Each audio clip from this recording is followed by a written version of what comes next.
നമസ്കാരം.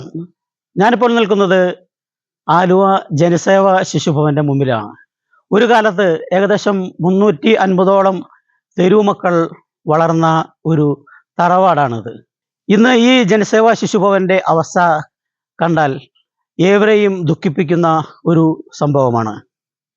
കേരളത്തിലെ അങ്ങോളം ഇങ്ങോളമുള്ള അനാഥരും നിരാലംബരുമായിട്ടുള്ള തെരുവുമക്കളെ സംരക്ഷിച്ചു പോന്ന ഒരു സ്ഥാപനമാണ് ഈ ആലുവ ജനസേവ ശിശുഭവൻ.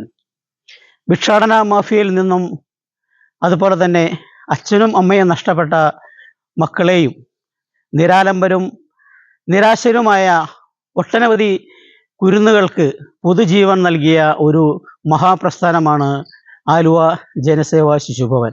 ചില രാഷ്ട്രീയക്കാരുടെയും ചില ഉദ്യോഗസ്ഥന്മാരുടെയും വൈരാഗ്യപൂർവമായ പ്രവൃത്തി മൂലം ഇന്ന് ജനസേവ ശിശുഭവൻ അതിൻ്റെ പ്രവർത്തനം നിർത്തിവെച്ചിരിക്കുകയാണ്. നിർത്തിവെപ്പിച്ചു എന്ന് വേണമെങ്കിൽ പറയാം. നിരാലംബരായ ഒട്ടനവധി കുട്ടികളെ അവർക്ക് വിദ്യാഭ്യാസവും ഭക്ഷണവും വസ്ത്രവും നൽകി അവരെ നല്ലപോലെ വളർത്തിയെടുത്ത ഒരു പ്രസ്ഥാനമാണ് ജനസേവ ശിശുഭവൻ.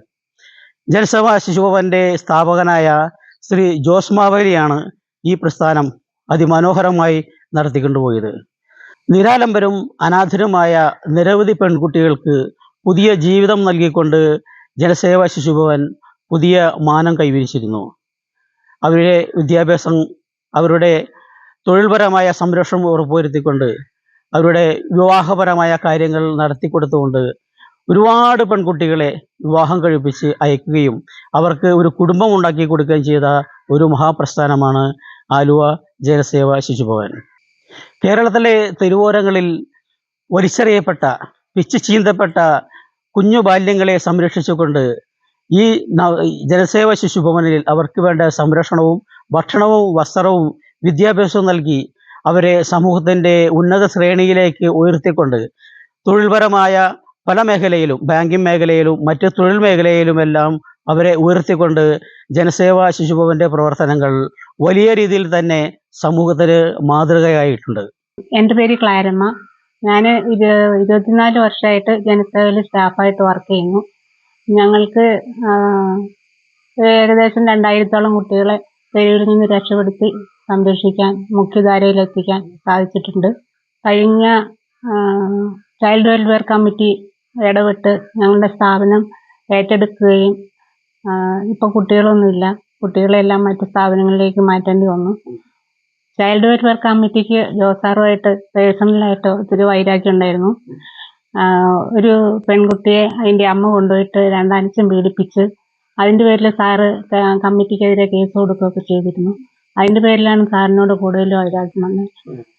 ജോസാറ് എപ്പോഴും പിള്ളേർക്കൊരു നല്ല പിതാവായിരുന്നു. അതേപോലെ തന്നെ 10-20ഓളം കുട്ടികളെ ഞങ്ങളിവിടെ നിന്ന് വിവാഹം കഴിച്ചയച്ചിട്ടുണ്ട്. നല്ല രീതിയിൽ പ്രവർത്തിച്ചിരുന്ന ഒരു സ്ഥാപനമായിരുന്നു.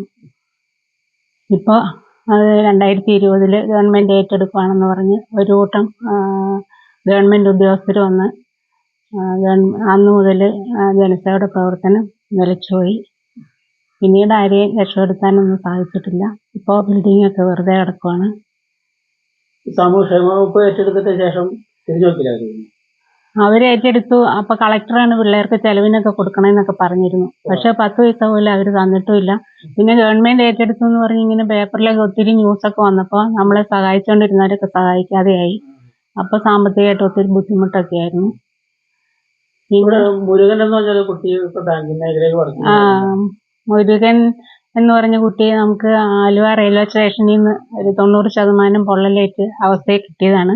ഭിക്ഷാടകര് ഭിക്ഷ എടുത്ത പൈസ കൊടുക്കാത്തിട്ട് തിരിച്ചു കൊടുക്കാത്തതിന് അവരെ പെട്രോൾ ഒഴിച്ച് കത്തിച്ചതാണെന്നാണ് അവൻ പറഞ്ഞത്. പിന്നീട് അവനെ നമ്മൾ രക്ഷപ്പെടുത്തി. ഇപ്പം അവൻ ബാങ്കിലെ ഉദ്യോഗസ്ഥനാണ്. വിവാഹം കഴിഞ്ഞ് ഫാമിലിയായിട്ട് താമസിക്കുന്നു. വിളിക്കാറുണ്ട്. എന്തെങ്കിലും ഫംഗ്ഷനൊക്കെ ഉണ്ടെങ്കിൽ എല്ലാവരും ഒത്തുകൂടാറുണ്ടായിരുന്നു. ഇപ്പോഴും വിളിക്കാനൊക്കെ ഉണ്ട്. ഇപ്പോൾ അങ്ങനെ വന്ന് കണ്ടിട്ട് പോകാറുണ്ട്. പിള്ളേരെ ചേർക്കാവോന്ന് ചോദിച്ച് ഒത്തിരി പേര് വരാറുണ്ട്. പിന്നെ കല്യാണം കഴിക്കാൻ പെൺകുട്ടികളുണ്ടോന്ന് ചോദിച്ച് ഒത്തിരി പേര് വരാറുണ്ട്. ഇപ്പൊ ഇവിടെ വരാറുണ്ടോ ദിവസം വരാറുണ്ടോ? സാറ് ഇപ്പൊ ഇങ്ങനെ വരാറില്ല. ഇല്ല. വല്ലപ്പോഴും വിളിക്കും. ഇവിടെ പ്രവർത്തനമൊന്നും ഇല്ലല്ലോ, ഇല്ല. അതുകൊണ്ട് വരാറൊന്നുമില്ല. ഈ കല്യാണത്തെ പെൺകുട്ടികളൊക്കെ അപ്പൊ പെൺകുട്ടികളൊക്കെ വിളിക്കാറുണ്ട്, കോണ്ടാക്ട് ചെയ്യാറുണ്ട്. പിന്നെ ഒരു സംഭവം ഉള്ളത്, ഒരു പെൺകുട്ടി അതിന്റെ അമ്മ ഭിക്ഷാടന നടത്തിക്കൊണ്ടിരുന്ന അമ്മ ഇവിടെ കൊണ്ട് ഏൽപ്പിച്ചിരുന്നാണ്. ഒരു 4ാം ക്ലാസ് വരെ പഠിച്ചുകൊണ്ടിരുന്നപ്പോൾ അമ്മ ഒരു ദിവസം വന്ന് വീട്ടിൽ കൊണ്ടുപോകണമെന്നും പറഞ്ഞ് ചോദിച്ചപ്പോൾ ഞങ്ങൾ കൊടുത്തു വിട്ടില്ല. കൊണ്ടുപോയാൽ നന്നായിട്ട് നോക്കില്ലെന്ന് അറിയാവുന്നതുകൊണ്ട്. പക്ഷെ ഈ അമ്മ ചൈൽഡ് വെൽഫെയർ കമ്മിറ്റി ചെന്നിട്ട് അപേക്ഷ വെച്ചപ്പോൾ അവർ കൊണ്ടുപോകാൻ ഓർഡർ കൊടുത്ത് അങ്ങനെ ആ കുട്ടിയെ കൊണ്ടുപോയിട്ട് പിന്നെ ഒരു 18 വയസ്സൊക്കെ ആകുമ്പോഴാണ് ആ കുട്ടി തന്നെ ജനസേവയിൽ വിളിച്ചു പറഞ്ഞു, ഇങ്ങനെ രണ്ടാനച്ഛൻ മോശമായിട്ട് പെരുമാറി, രക്ഷിക്കണം എന്നൊക്കെ പറഞ്ഞ് അടുത്തൊരു തയ്യൽ കടയിൽ അഭയം പ്രാപിച്ചിട്ട് ഇവിടുന്ന് ജോസാറൊക്കെ പോയി കൂട്ടിക്കൊണ്ട് വന്നു. അപ്പം അതിനെതിരെയൊക്കെ ചൈൽഡ് വെൽഫെയർ കമ്മിറ്റിക്കെതിരെ കേസൊക്കെ കൊടുത്തായിരുന്നു. അങ്ങനെയാണ് കഴിഞ്ഞ ചൈൽഡ് വെൽഫെയർ കമ്മിറ്റിക്ക് വൈരാഗ്യമായത് സാറിനോട്. ഈ ചൈൽഡ് വെൽഫെയർ കമ്മിറ്റി ഇപ്പം കേസ് വല്ലതും നിലനിൽപ്പുണ്ടോ? ഇപ്പൊ നിലവിൽ കേസൊന്നുമില്ല. ഇപ്പൊ ആരും സർക്കാർ ഭാഗത്തുനിന്ന് ആരും തിരിഞ്ഞോക്കാറില്ല. ഇല്ല. പഞ്ചായത്തിന്റെ ഭാഗത്തുനിന്ന് ഇല്ല. കരിമാനൂർ പഞ്ചായത്ത് ഏറ്റെടുക്കാൻ വേണ്ടി വലിയ ഇതൊക്കെ നടത്തിയല്ലേ?